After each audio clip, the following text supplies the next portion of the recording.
She said, "Oh, they are always happy." After a long time, I cried that night over the limited sight of others. I cried because I see so much more than a diagnosis, and even though it's a part of her genes, I refuse to see anything other than what she means to me.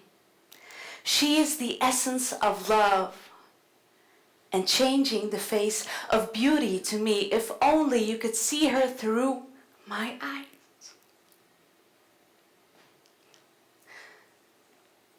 The way her smile shines bright in the darkest hours of my night. She ignites a fire within me I never even knew I had, simply by being half of me and half of her dad, simply by being herself.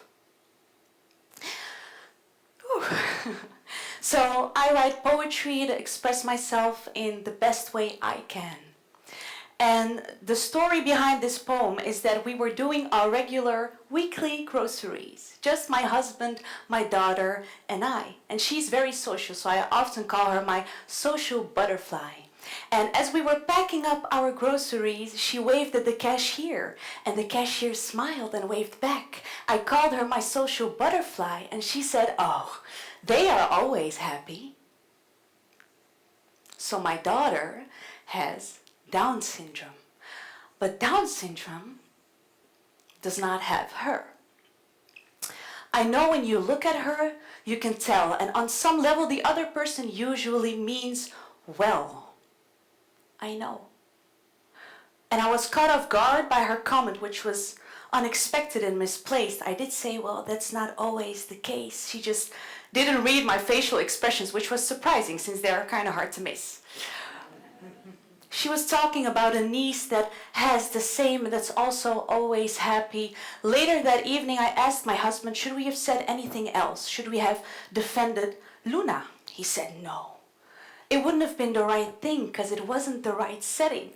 So I've been looking for right settings to share our story. I would like to take you back to the moment when I got the diagnosis. I hope I get through this. And how my perspective shifted from then and there to here and now. They sat me down and looked very serious. We have reason to believe that your daughter has Down syndrome. We're actually pretty sure, but we would need to run more tests. As I took those words in, I initially started laughing. I knew it, I said. There I was, over the moon, that I just gave birth to this little girl, and I named her after the moon that shines its light down on this world at night without knowing in advance she would be exactly that to me. But because of that diagnosis, honestly, I was heartbroken. Little did I know she would blow my heart wide open, but at first I grieved. I grieved over lost dreams and hopes as if those were ever set in stone.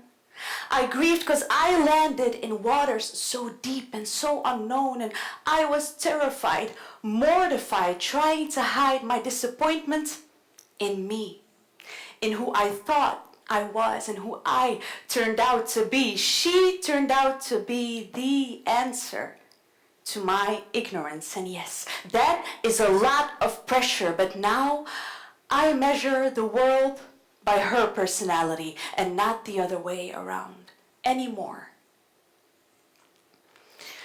So there was this other story that I want to share with you. We were on the bus. This time it was just Luna and I. And there was this one particular lady that was interacting with her. It was adorable to watch. Luna would point and say die, which in Dutch means that. And in Moroccan, she would point and say hada, which in Arabic means this. So they were interacting. It was fun to watch. And as we got off the bus, she shook Luna's hand, smiled, stood up, looked at me and asked, "Is it hard?" You just made it hard. So a comment or a question like that, the other person usually means well, but it does so many things on an emotional level. But aside from that, the emphasis, what worries me most is that the emphasis is on the diagnosis and not on the human being, on Luna as a person. That is a problem. Because one day she will be a young lady standing next to me and she might look up at me and ask, is what hard, Mom? That I'm different? The funny thing is though, just like any other 2-year-old, her world crumbles when she is told, no, that was the last cookie. Just like any other 2-year-old, she wants to walk alone and not hold my hand. And I don't understand how where I thought we'd be and where we now stand is completely different. When I received the diagnosis, scared into a future that wasn't even there yet. That we might have trouble brushing her teeth, about her learning abilities, about her speech when she was only a few days old. We cannot take a human being and limit what we are seeing to some physical features. And my poetry revolves around her a lot nowadays. So I will teach her that the way she looks is amazing. Yes, I'm that parent that overuses the word amazing on her. Wish I could blur the background and focus on her 24/7 because she widened my aperture and helped me bring more light in. But how? How do you go from a feeling of grief and loss to here and now, gratefulness?